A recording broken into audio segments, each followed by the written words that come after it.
Hello dear students, it's me Umesh Patil and I welcome you all in the Civics chapter of the 8th standard, that is Introduction to the Parliamentary System. In the last video class we have seen that Parliamentary System of Government, and now we are talking about the Parliamentary System of the Government in India and its characteristics. The first characteristics, that is the parliamentary system, it is a system of governance in that the legislature of the central government is known as the parliament. The Indian parliament is composed of President, Lok Sabha and Rajya Sabha. The second feature, that is the member of the Lok Sabha are directly elected by the people, and the number of members in the house, that means either in the Lok Sabha or Rajya Sabha, number of the members in the house is fixed.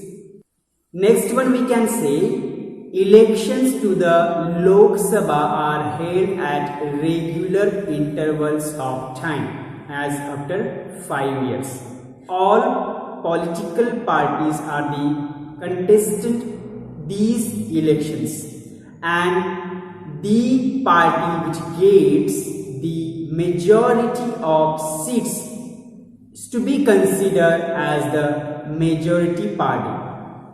The majority party can form the government in particular nation.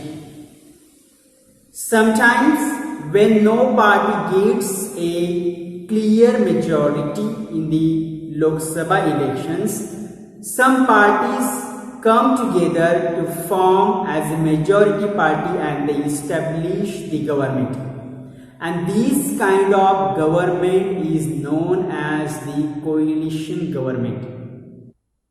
In this way we can say the candidates directly elected by people became the members of the legislature, and the party in majority gets a chance to form the government. Next, the leader of the majority party becomes the Prime Minister, whether he or she selects the candidates for ministerial position from or among his or her colleagues. The Prime Minister and the Council of Ministers are chosen by or selected by the Prime Minister together to form the executives in the parliamentary system of government. In parliamentary system, the executives has a dual responsibility, which are these. The first one is, as an executive, they have to implement laws, and as they are the members of the legislature, they also have to fulfill all the responsibilities of the legislatures too. The Prime Minister and the Council of Ministers is responsible to the legislature for all the actions and the politics. It suggests that the Council of Ministers has to work with the legislature, and it is for this reason the parliamentary system is known as responsible system of government. Another, the very characteristics of the parliamentary system, we can say that the government has the collective responsibility. That means the decisions which are taken by any minister or any department of the government, that is considered as the decision of the government, and the entire council, entire the ministry or the entire council of ministers is responsible for the decision which is made by them, whether it is applicable or not applicable, whether it is in the favor of the citizen, locality or not. Okay, so these decisions when they are taking, the government will be the responsible for that. In the parliamentary system, the executive is dependent upon the confidence of the legislature in them. This means that the council of ministers remains in the power till it enjoys the support for confidence of the legislature. And if the legislature feels that the executive does not work in accordance to its wishes, then it removes the executives from power by passing a non-confidence motion against the executives. And this non-confidence motion is an effective tool of keeping a check over the executives. In the parliamentary system form of government, the legislature is a supreme institution among the three of the components, like judiciary, executives and the legislature. Among them three, the legislature is a supreme institution and it has elected representatives of people that express demands and aspirations of common people in the parliament. As the legislatures or the representatives of the people, they are expressing the aspirations, views, opinions, ideas or dreams or desires of the common people in the parliament. The parliament decides upon the issues of public welfare, what is the problem which are faced by the commoners.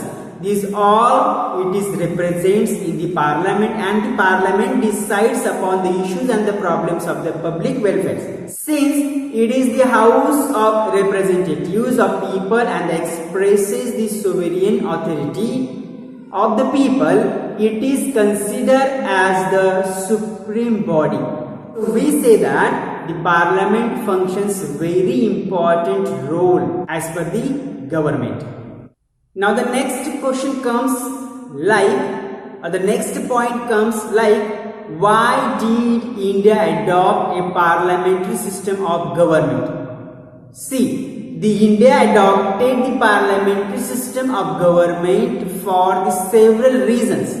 Among these, the first one we can say, the development of parliamentary system or the institution started during the British rule, during the British period in our country. As the Britishers or as the British rulers govern in the accordance with these type of system, so the people were familiar with the government of the Britishers, and the same governance it was followed after the independence too. The parliamentary system of government in India is also a system in which we could say the product of the freedom movement it was resulted. And Indians, as I said, were very familiar to the system of government since Britishers were authorizing here in our country. Thereafter, many discussions took place in the Constituent Assembly over these kind of system, these kind of government, and hence the framers of the parliament system to be decided to have the system of government in Indian situation by adopting the parliamentary system of government as per the British rules.